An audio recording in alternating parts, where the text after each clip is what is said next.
Hello and welcome to the Student StarCraft AI Tournament. This is Nightcat and I will be your host for this week's cast. And for our first game we have a recently updated Howl Pawn up against Madmix P on Jade. And so it looks like we're having one base play, although could still possibly do a fast expand for Madmix P. Though with the in-base pylon that is probably not likely. And now it looks like we are going to get a fast expand from Howl Pawn. Not sure why that SCV went and is chilling by the ramp there, but we do have the supply depot being thrown down at the choke of the natural. Neither bot scouting at the moment, although now Madmix P is throwing down an in-base gateway, so it looks like we won't be seeing a fast expand from him. Now the barracks does come down. That SCV is still just sitting there by the ramp. And now we do have the scout coming out for Madmix P. Gonna go ahead and scout the correct position off the bat. And it's gonna be able to squeeze, just barely got in there, and then the second supply depot goes down, so gonna be able to scout and see what is going on, though it looks like he just wants to leave and will happily do so once that barracks is lifted off. Now it looks like we do have a scout coming out, and this SCV is gonna go ahead and just chase down the probe until it meets Mr. Zealot here, and then it's going to go ahead back home. But now let's see if Howl Pawn will open the barracks up. Okay, it looks like I thought maybe we might see like the Zealot sneak by or something like that, but it looks like that won't be the case. Although there are still two SCVs stuck on the outside, I don't think it's going to be too much of a problem. Now we are getting back at the Protoss, another gateway, another forge, and a pylon. And Madmix P has been scouted, so now both opponents know where each other are. And the SCVs that were out front got picked off by the Zealots here. So we've got two factory going on for Howl Pawn, so it actually didn't fast expand. It just threw down a wall up here, because you really can't do so at the ramp. And now that Zealot could have... The Zealot wants to run away, but it can't because of the wall, but it doesn't realize it. He could have probably cornered that vulture and possibly taken it out. But now the Dragoon just dancing instead of attacking the buildings. A tough thing to do as a bot is to recognize a wall of buildings. Oh, the barracks lands. But some of the units do get through, but there is a tank in the back that's going to deal some damage. Some units being lost though by Howl Pawn. Oh, can the Zealots? One of the Zealots make it. Second Zealot makes it to the tank, but they run off, causing a little bit of trouble. But ultimately, Howl Pawn able to take care of it. Though the second command center was delayed a little bit. Meanwhile, Madmix P is throwing down his second base, and looks like he is scouting down at the bottom left just to make sure that there's no sneaky expansions going on. Looks like Vulture Mines have completed now, so ooh, that was a lot of mines to take out a single goon. But they did take it out. That can be a problem sometimes. Bots will kind of like lay their mines really clumped together, which can be good under certain circumstances, and then in situations like that though you'll see it just only take out like one or two of a unit. And it will cost a lot of spider mines, but vultures are pretty cheap at 75 minerals, so in the end it all usually works out unless there's a giant army behind that one unit that then comes in and takes you out. And we do have scouts out for Madmix P. Madmix P likes to try and use a little bit of just about every unit that the race offers. So they're chasing a vulture down. Meanwhile, there's a few vultures wanting to harass the natural here. And we've got another gateway. The robotics facility coming in. Howl Pawn, meanwhile, getting a couple more factories now that his natural is up, so that will put his count up to 4, I believe. He does have his armory. No upgrades going at the moment. So let's see. Okay, yeah, and no upgrades currently. So losing some units to the mines. Pretty nice building wall here going on for defense. The bunker appears to be empty. Yep, it is. But as we've discussed before, bots can have trouble recognizing that the bunker is empty. And then the Dragoons that are stepping forward to try and deal some damage might be able to break this. Although the tanks are pretty far back. There's nothing to hit the scout though. Moment. But the tank's able to clear up I do like how far back the tanks are, which is very nice to see for defense. MadMixP trying to take a third after the failed bust there. Also trying to take care of the vultures that are running around and trying to harass it in general. We've got some Corsairs out. Not too much for them to do, except for a floating building here. And Goliaths are out on the scene now, so the air for MadMixP is really going to struggle. As Scouts are not the strongest unit against ground. They only do 8 damage, and they're a pretty slow attacker. And they will take full damage, at least in their shields. I'm not sure about in their health from the Hellfire Pack missiles of the Goliaths. So Halpan looks to be trying to do a push forward here. Able to keep MadMixP's army at bay, but MadMixP also delaying this push, allowing him time to get a larger army, which he is producing back home. He's finally getting the observers so that he'll be able to see the mines in advance and not lose units really to it, but he is throwing away some units over here on the right as the and there's the Goliaths working on the scouts to protect those tanks. And really, I think MadMixP's army is just too small to deal with this tank core. We've got turrets going up as well to help with the anti-air. Unless MadMixP can do something right here, maybe with a flank or something, but I think this might be the end for MadMixP. Meanwhile, behind this Halpan, I always love to see expanding behind pushes. Carrier comes out, but a little bit too late, especially with the Goliath count already high.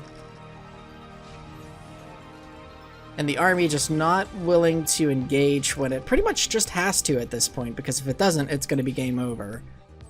But I think even if it does, it's probably going to be game over at this point. The Terran army just sitting between all 3 bases, able to hit almost all of them at this point. Probes going down, everything just going down right now. Meanwhile, another armory coming down. What are the upgrades? 1 and 1 right now, so it looks like Halpan's getting ready to upgrade further. Let's see. You just have 1 on his ground attack at least for MadMixP. But it's looking like this is it, I think, at this point now. Marching into the main, the army just still not willing to engage. Just sort of dancing, losing all of its units. Well played game by both of them. MadMixP almost with the break there on Halpan, but the tanks were just far enough back that they were able to defend that push. Which is also an interesting thing to think about too, because the tanks are on the low ground back in Halpan's base, firing up into high ground. So they have that chance to miss. But in the end, they were still enough, because they were able to stay alive. They were enough to take out that push. So a very fun game here on Jade to watch. We'll go ahead and let it finish out here. Beat it up just a little bit more. And then once it's done, we'll go ahead and jump into our next game here.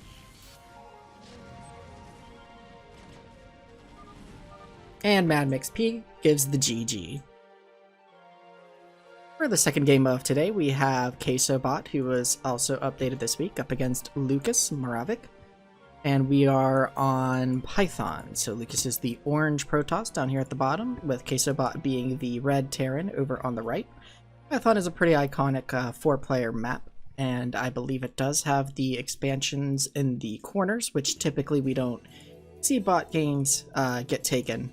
Those expansions. Usually the game will be resolved before those expansions would even come into play, but they also are tricky for bots to take.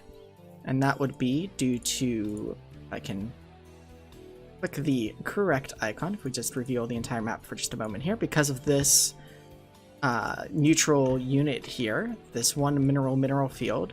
You can't float a building over it, you can't just land a worker and build there. You have to know to land the worker and then remove that, and then you can place a building there. Hiding our map. And we see that the scouting probe is out for Lucas and did a cross... Actually, yeah. Did a cross scout and missed. Now we see that KSOBot is going to go ahead and find Lucas here. See that we are getting a 2-gate going on. So should see some zealot action and a rush of some sort. Meanwhile, KSOBot is going to come down here. It's getting its bunker. The probe finds it and attempts to harass. Now, let's see what's going to happen here. We do have this first zealot coming up to meet, but the bunker is done. Bunker's able to get 2 Marines.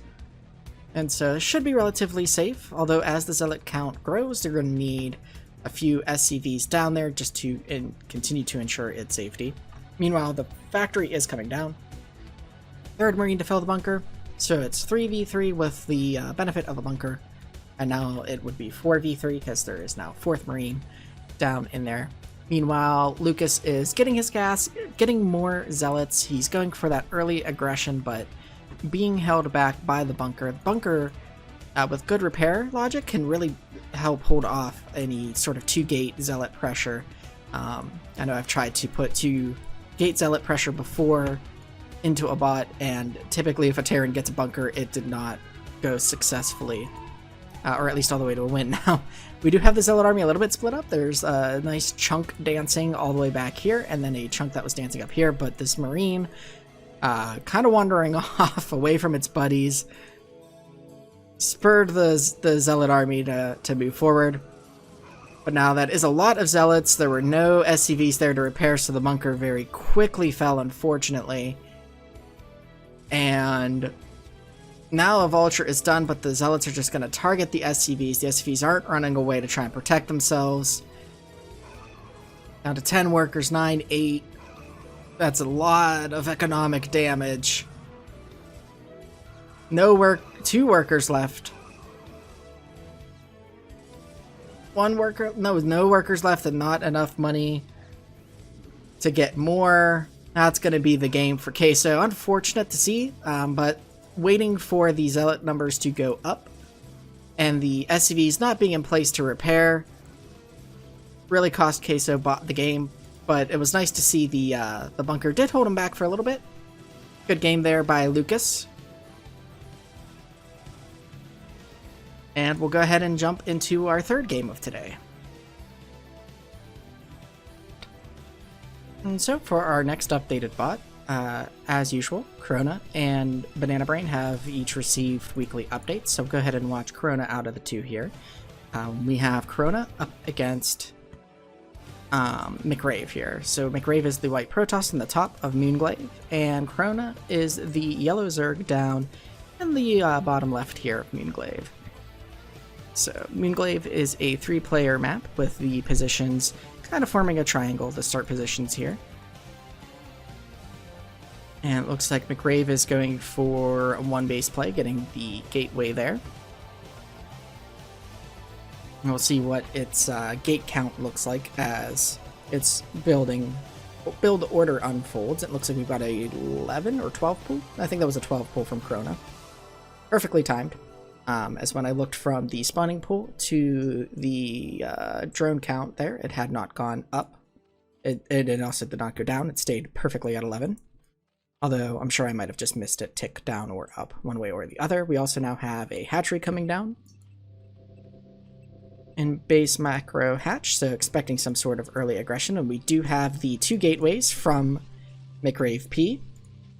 So we will see that early aggression coming down. Now we do have oh, that was actually I thought that was the spawning pole. It was actually a 12 hatch, and then that was the spawning pole, excuse me. So that was not quite what I expected, but the Zerglings are out, able to force the Zealots to have to regroup here. I'm going to go ahead and potentially run back all the way to the ramp. Although there was one that was cut off, he's going to have to try and come back if he can squeeze by. He's going to take a few shots here, but I think he'll be able to make it. And 5 Zealots and a ramp, although they are abandoning the ramp. I'm not sure why. I was about to say 5 Zealots at a ramp should be able to handle this many Zerglings, but if those Zerglings get in your base and start harassing your probes, you're not going to have a good time. And now there are a lot of Zerglings, so this looks like a 3 hatchery Zergling all in. But now we've got Dragoons out. So let's see, we're at 33 supply. So we've got 22 supply worth of Zerglings coming in here. Probes are pulling to try and help. Well, the Dragoons get separated from the pack. Probes are now falling.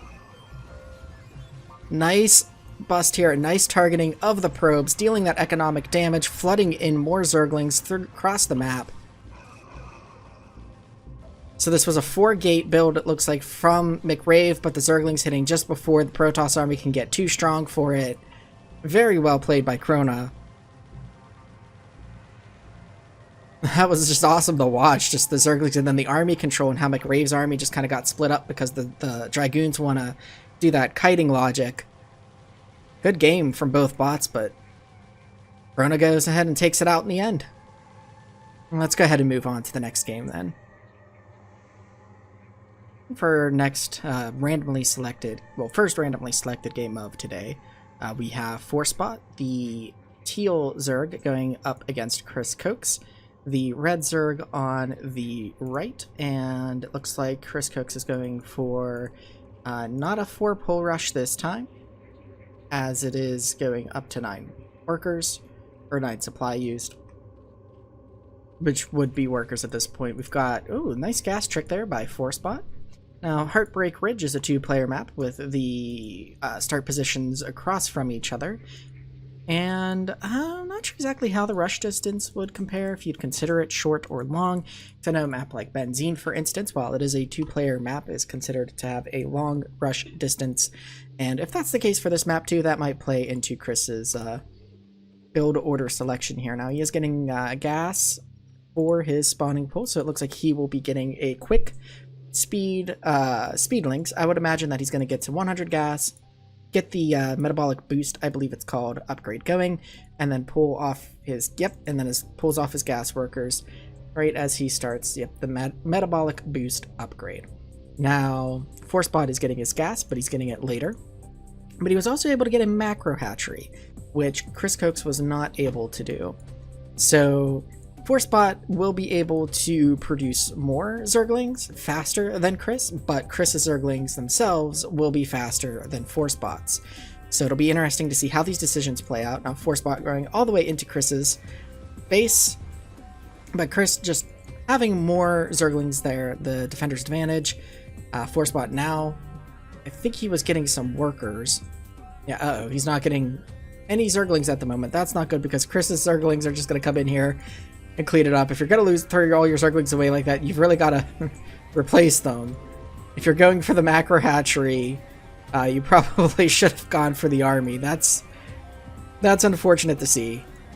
So we really didn't get to see how the decision of macro hatch versus speed play out because, yeah, unfortunately that was the game was decided there with losing the Zerglings and not replacing them. So well played by Chris. Well, nice counter by Chris. Good attempt by 4-spot, and we'll get into our next game. And for our next game, we have Stone, the blue Terran, known for its SCV rushing. As you can see, all of the SCVs have left the base except for the first one, or well, one of them, because they're all technically first, because they spawn at the same time, up against Dasheen, which is up at the top here of Icarus, a 4-player space map. And now that he has been found, we see that all of the SCVs are now beelining to his base. Dasheen is a fork of Locutus. I don't know how different from Locutus it is. It does have a note in its description that it was disabled at one point due to being a shallow fork, but it is currently enabled on the ladder, so it may have received some updates, but not since September of 2019. So we do see the worker defense here trying to keep the enemy SCVs out, but they do utilize that repair to heal themselves, which the probes do have their shields, which will heal over time. Oh, one SCV and I think a probe at the same time also fell. So it'll be interesting to see, because a lot of the times a bot dealing with Stone will get a couple of army units out, but they still might not be able to win. Oh, and another probe falls. We are at 11-8 here, with more repair action from Stone going on. It seems like the workers tend to react whenever a building gets attacked or a worker gets attacked. So we don't even have a zealot coming out yet. Oh wait, there was one zealot, okay. But he is just sitting over there by the ramp, which is going to potentially cut off the SCVs Although the ones that are in front are able to sort of lure him away, but then he's able to come back. Getting some shots. Here's a second zealot, so I think he will be okay with this rush here. Now Dragoon is going to come out. Another worker able to get in, but a couple of probes going to be able to chase this away. But the worker count, I was about to say is growing for stone, but then the zealots were able to take one out. Now a Dragoon is out, going to go ahead and chase the workers around. So the army getting a bit spread out. SCV is able to get back into the main. Stone games tend to play out a bit silly. The Stone is able to take some wins. And if the game goes on long enough, there is a chance that Stone, because it is related to Ironbot, can switch over into just normal Ironbot mode. Although I don't know what exactly triggers that transition for it. Now the Dragoon's chasing these workers, maybe gonna find the main. He still doesn't know where Stone's main is quite yet. It looks like he did chase them up into there, so you should see this game go for Dachin, but we'll see. Yeah, gonna go ahead and take out the command center now. And that will be the game. I think with Stone tapping out. Let's go ahead and get into another one. Oh, and he's taking his natural 2 behind this, so again, I always love to see that when you're pushing or attacking, going ahead and expanding behind it. And so here we have alien spawning as the orange Zerg in the top right, up against a Rack Hammer, the purple Zerg in the bottom left, and the map is Benzene, which is that 2-player map that I was talking about earlier that has the rather long rush distance. So we've got another Zerg versus Zerg coming up here, which is always sort of, well, not always, but usually, at least in the early game, it's sort of a matchup of, well, you know, what build order am I picking versus what build order are you picking, and what advantages will that confer upon me, or disadvantages will I have to fight up against. So we do have a spawning pool starting for a Rack Hammer, so it looks like we had a 9 pull followed by gas, so looks like a similar build to what Chris Cokes had done. Gonna go ahead and get that spawning pool, get a first set of Zerglings, get your 100 gas, and get your speed. Looks like the Alien is doing something similar, but at a later timing than a Rack Hammer is. So Rack Hammer's already got his gas workers going. Alien's starting his as well. And then we should see when the gas hits 100, yep, we see, oh, a lair starting. Oh, that's different. That's funky. Okay, I'm liking it though. And we do have 4 Zerglings out only. Oh, the Overlord is reaching there, and we have a natural hatch coming down for alien. So trying to get that expansion. All right, this one's playing out different than our usual ZVZs. I'm liking it. And we do have the 4 Zerglings going ahead and gonna deal some damage, but alien should be able to keep this hatchery alive. Maybe not though, because more reinforcements are coming in. And let's see, orange alien is getting the speed that looks like it has completed. So now his Zerglings are faster. It should be able to just barely save this hatchery. Still taking damage though, up and forcing them to back off, so he will be able to keep this hatchery alive. In the end, it pays off, although it is severely damaged. And now we've got the chase coming back here. Rack Hammer trying to now take an expansion as well, saying, well, if you're going to take that, then I'll take mine too. And we've got some Zergling trading going on here, a little back and forth. And alien now going to be able to get some damage. Now, a Rack Hammer really pulling out all of his drones, and now Mutalisks are out, thanks to that fast lair. Mutalisk's going to be able to take out the Zerglings there, but an evolution chamber, I believe that is. Yep, just finished for aliens. They're going to be able to throw down some spore colonies. If you can get them down in time and in key places, you should be able to protect his base. Trying to use those Zerglings to keep the Mutalisks back long enough to get the spore colonies to finish. And one spore colony does finish, forcing the Mutalisks to retreat, but they're going to go ahead and catch these out of position overlords, which is going to hurt Alien a bit. Now, I don't know why Alien is still throwing Zerglings out. Really should just keep those at home for now until you've got some sort of mobile anti-air.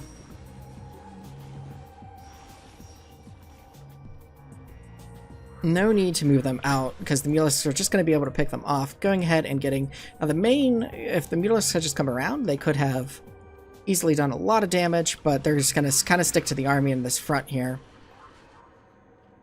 And Alien is working on getting his own Spire to be able to deal with this here. Okay, that is another Spore Colony. I was afraid for a moment that that was going to be the Spire all the way up at the front. Yep, and a Mutalisk falls, so now there's just 2 here. But a large Zergling count happening here. Yeah, Alien, going ahead and taking out this power generator block that's here. For some reason. You really wouldn't want that as a second opening to your base in this situation, but it's probably just hard-coded after so long to go ahead and take out a neutral block if there is one in the way. So we don't see any more Mutalisks from a Rackhammer at the moment, and he has no other anti-air, but he could probably quickly switch. But we do have the Mutalisks now out for Alien. Gonna go ahead and push the... Up there is one Mutalisk. Okay.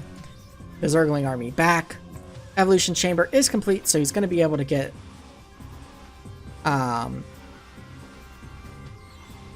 the Spore Colonies, and then we do have the Mutalisks here chasing down the Zergling army of a Rackhammer. Oh, I was hearing attack. I'm like, what is attacking? It's still the Zerglings over here on the right. They're still working on that. They're still busy little beavers working on that. Let's see here. So, got decent spread out army. I like the positioning scouting for expansions with the overlords. Alien really taking over the air here. Losing a Mutalisk to the Spore Colony, though. But overall, using its army quite effectively here. Gonna go ahead and engage. If the Zerglings would target... ooh, I like that. Alien did that. Did not see a Rackhammer do that, where the Zerglings actually helped the Mutalisks out by targeting the Spore Colony. And now the Mutalisks are just free to tear apart these drones, which did not run.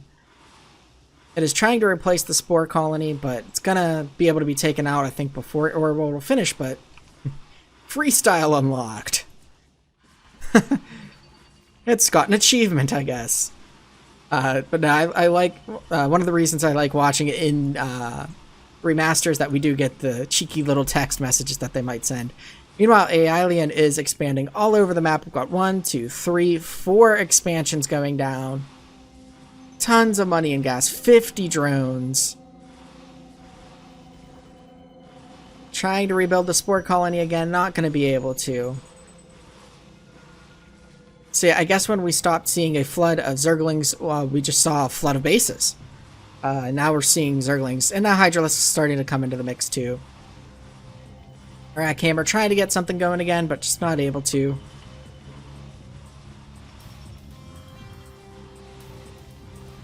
Well played game by both of them, but a Rackhammer kind of backed off on the Mutalisks, which allowed Alien to get that aerial support. And then just in the engagements, because we saw both bots attacking the naturals. And Alien really just, with the extra targeting from the Zerglings to focus on that Spore Colony, helped it out. Take down the natural of a Rackhammer, whereas a Rackhammer not doing so costed the game there, I think, along with backing off on the Mutalisks. Well played game, though, by both of them. Very entertaining ZVZ to see. And then it looks like Alien also decided to take out the neutrals over here on the left. So let's see what our next game's going to be. And for our next game, we have Hao Pan showing up again as the Brown Terran on the bottom right of Moonglaive, up against Cherry Pie from 2017, up at the top of Moonglaive.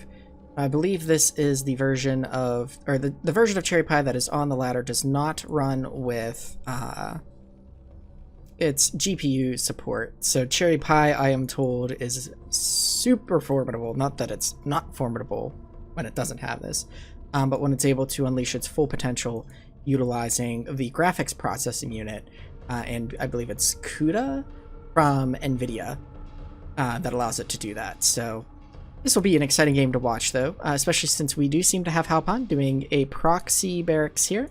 I would expect to see some sort of proxy early pressure, and if Cherry Pie is able to hold that off, then we'll probably see Halpan transition into some mech TVZ.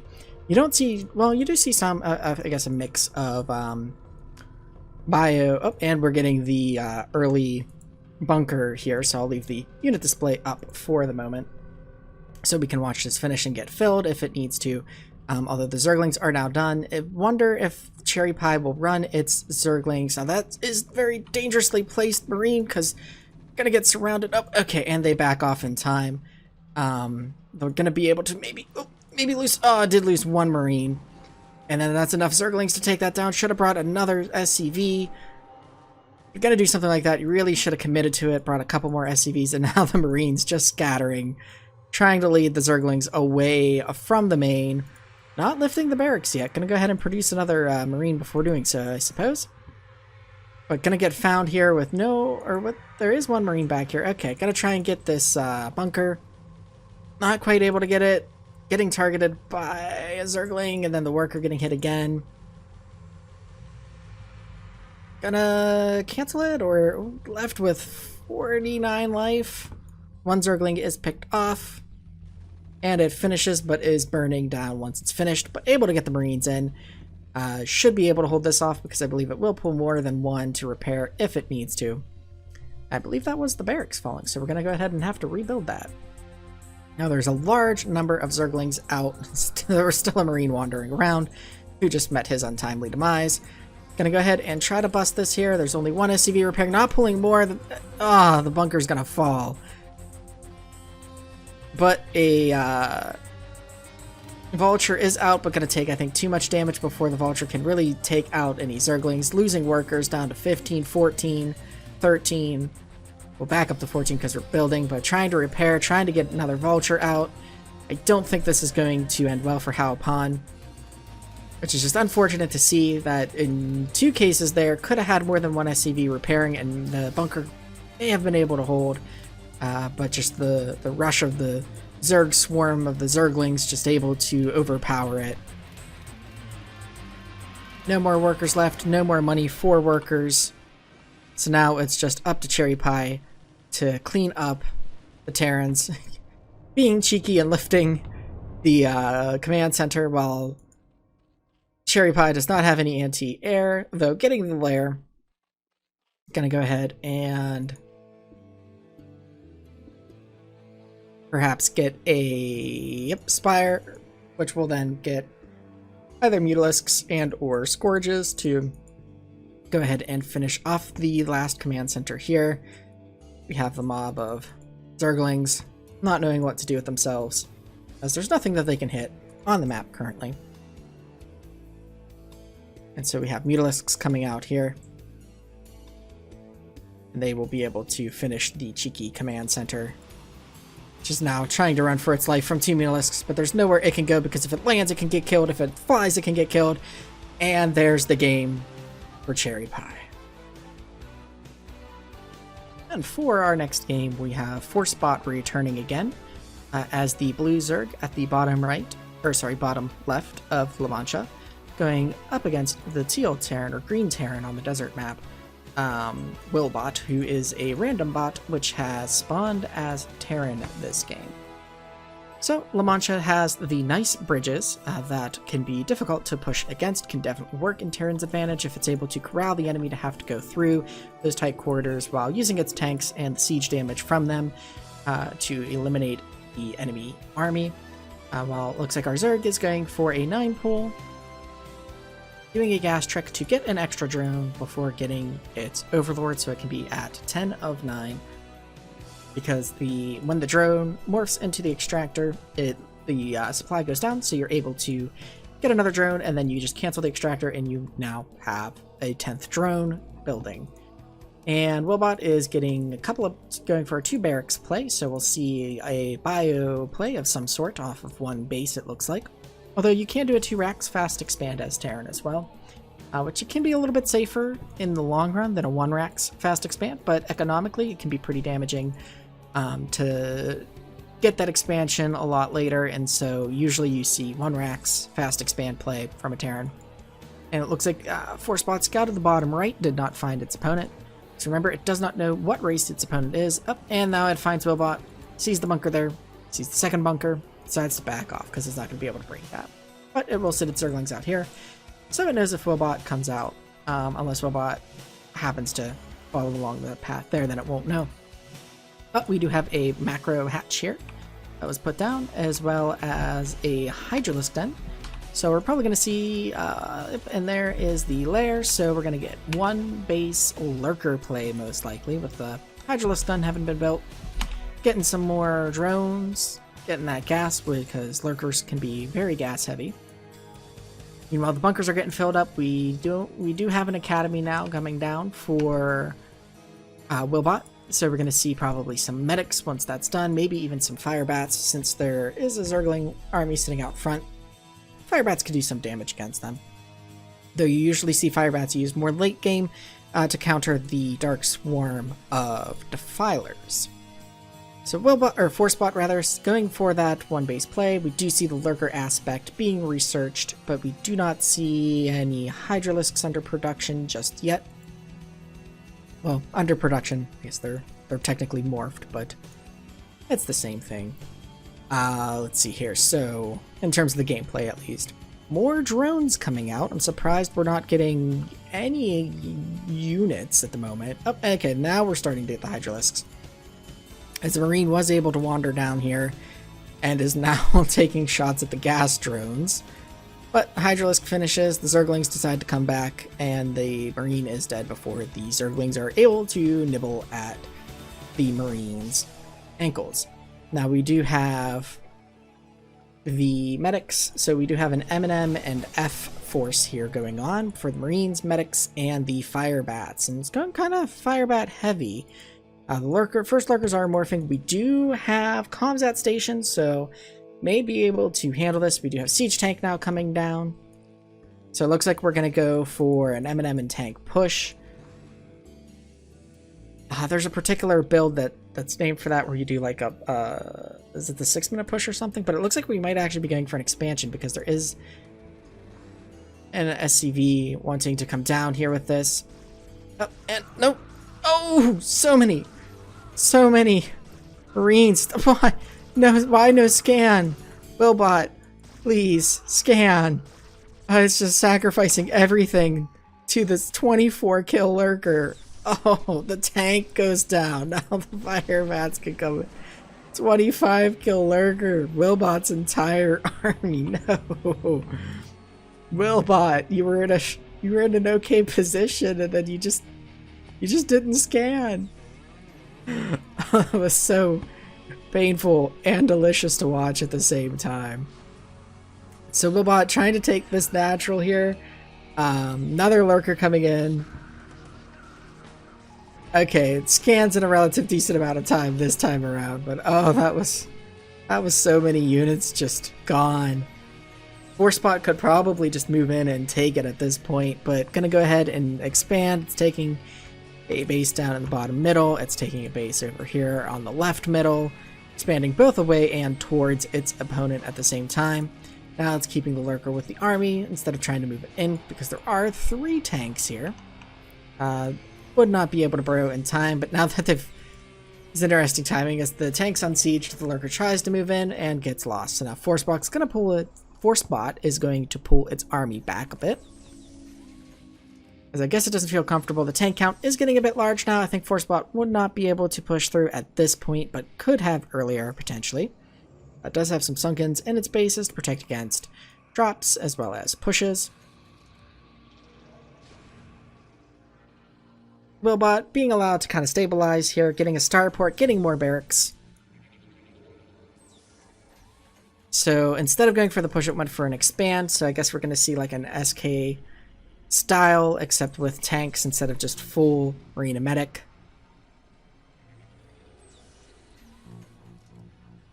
Now in theory, we would see the Terran just sit here on its 2 bases until it's able... Why did it? Okay, so is that gonna land? Where's the starport going?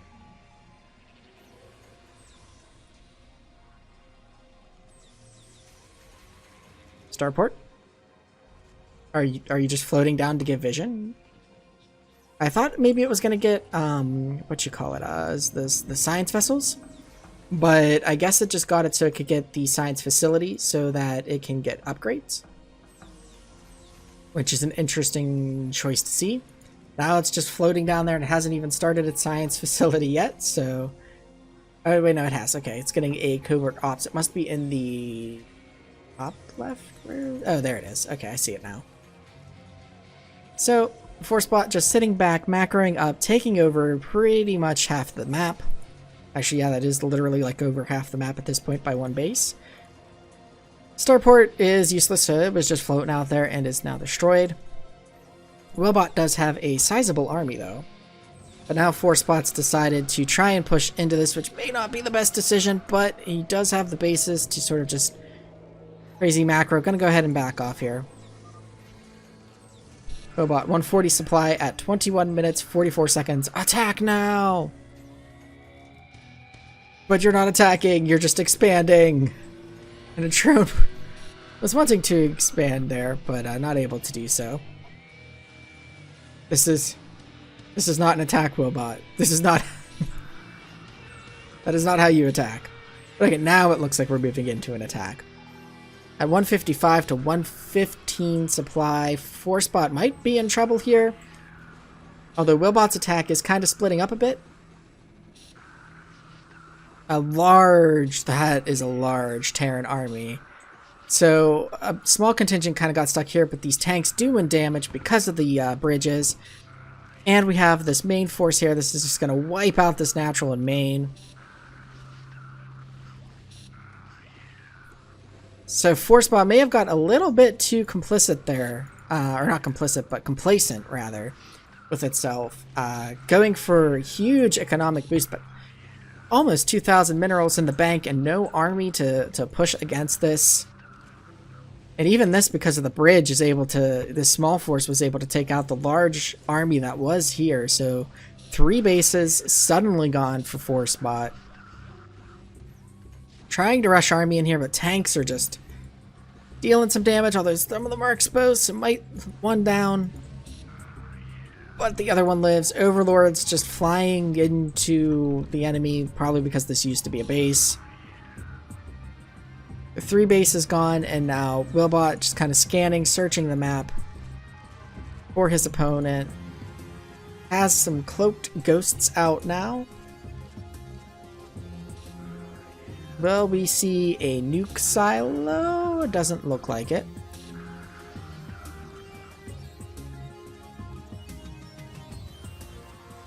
Nope, they were going to take that out, but then decided to come down here. So now at this point, I think we're just in the cleanup phase, so we'll speed things up a bit here as Willbot marches across the map at 200-200, cleaning out the Zerg infestation from La Mancha. And that was interesting to see, though, because it's like Forcepot was given a huge opportunity by Willbot when it got that 25 kill lurker in the natural. But then when Forcepot had the opportunity to push in and attack and take the game, it sat back and macroed up, which still could have taken the game from that, but then it just never got an army that could contend with the Terran when it decided to push out, unfortunately. So good game from both bots, mistakes on both sides, and Willbot just able to capitalize, getting that last mistake and getting the win. And for our final game today, we have Woolybot being the brown Protoss in the bottom right here of Circuit Breakers, up against Banana Brain, the red Protoss, spawning in the top left. So we've got Banana Brain in the games for this week through random selection, and Woolybot here. I'm going to be making me remove the overlay for spawning in the bottom right. And so let's see, we do have similar pylon timing. Looks like Banana Brain's finished just before Woolie's, probably due to positioning. Gateway started for Banana Brain. Woolybot is Just scouting looks like it's going to go for a fast expansion. Hit 400 minerals. It is getting a probe. It is not getting anything else.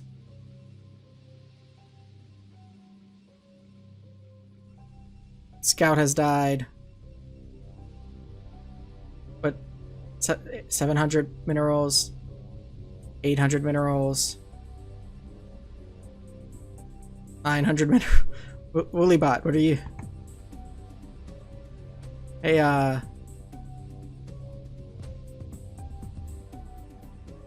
Alright, so Banana Brain is, got its core gas, getting its dragoons, sitting a zealot at the, gonna be able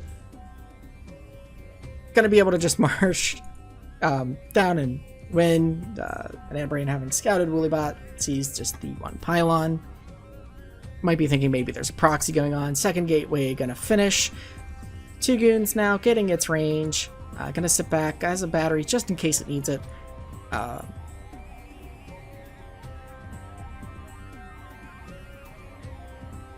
And Banana Brain is getting more dragoons. Gonna go ahead and move out with this army here.